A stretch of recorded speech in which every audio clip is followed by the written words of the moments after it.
Bonjour à tous. Alors, on se demande comment sélectionner précisément des liens. Par exemple, ici, j'ai créé 4 liens. Un lien esma-edu.com, un lien esma-edu.ci, un lien esma-edu.org et un dernier lien esma-edu.com. Alors, j'aimerais par exemple sélectionner tous ceux qui se terminent par .com. Ok. Et puis, bien évidemment, je peux aussi décider de sélectionner tous ceux qui se terminent par .ci. Ok. Donc, comment est-ce que ça se passe? Si on veut sélectionner, par exemple, tous les liens qui se terminent par je vais supprimer déjà ça. Tous ceux qui se terminent par .com, je vais déjà, puisque c'est un A, mais on peut laisser le A, c'est pas un souci. Donc, l'attribut c'est href. Ok, href. Donc, href. Ensuite, qu'est-ce que je vais lui donner? Je vais lui donner le signe $. Ok, ceci, on appelle ça $. Et enfin, égal, et je lui donne quoi? L'attribut. Et la chaîne, en fait, que je souhaite, c'est .com ici. Donc ici, par exemple, je vais lui donner déjà un font size pour que vous voyez la différence de 30 pixels. Ok. Et puis une couleur, un color toujours rouge, red, pour que vous voyez bien évidemment la différence. Ok. Donc je lui ai dit, sélectionne tous les éléments A qui ont pour attribut href et qui se terminent par .com. Ok, donc comme nous allons actualiser, effectivement, ce sont les deux, le premier et le dernier qui se terminent par .com, comme vous le constatez ici. Le premier et puis le dernier, ce sont les deux qui se terminent par .com. Ok, donc on peut bien évidemment décider de sélectionner uniquement celui qui se termine par .ci afin de lui attribuer un style particulier. Ok.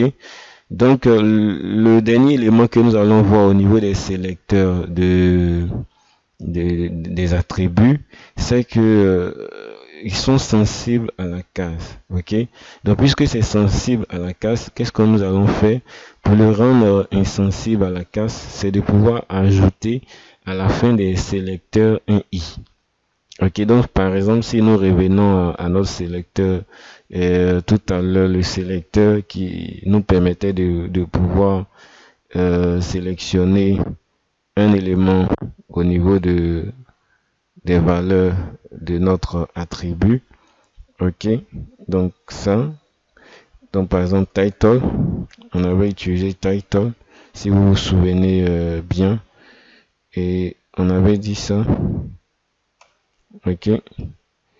Donc si on écrit par exemple ceci avec grand, une lettre majuscule, ceci, ok. Donc on va par exemple lui demander de mettre toujours une couleur. Bon, cette fois-ci je prends le vert pour ne pas que vous pensez. Ok, color green pour ne pas que vous pensez que c'est la même chose. Ok, green, c'est-à-dire le vert. Donc si j'actualise, ok, vous voyez que rien n'est pris en compte parce que c'est quoi? C'est sensible à la casse. Donc pour rendre insensible à la casse, qu'est-ce que je fais? À la fin de ma sélection ici, je vais ajouter quoi? Un i minuscule. Ok, comme ça, pour lui dire en fait, soit insensible à la casse, que ce soit majuscule ou minuscule, accepte. Et effectivement, qu'est-ce que vous constatez? Cette fois-ci, on a pu sélectionner notre élément. Ok. Donc voici les astuces que nous avons données. Il y a tellement de façons d'utiliser les sélecteurs d'attributs. Et comme vous le remarquez, on est encore plus précis dans nos sélections. On peut faire beaucoup de choses avec. On a tellement de combinaisons à effectuer. Ok. On peut sélectionner tellement de façons Donc vous êtes à l'aise. Lorsque vous êtes en train de monter une maquette, vous pouvez cibler un élément particulier parce que c'est ce qui fatigue énormément. Comment cibler un élément particulier et laisser les autres. Mais aujourd'hui, vous avez les clés, toutes les clés pour pouvoir réussir vos maquettes. Ok. Donc nous avons terminé. Ce n'est pas tout. Je vous invite à faire d'autres recherches. Ok. Donc d'ici là, portez-vous bien. Au revoir.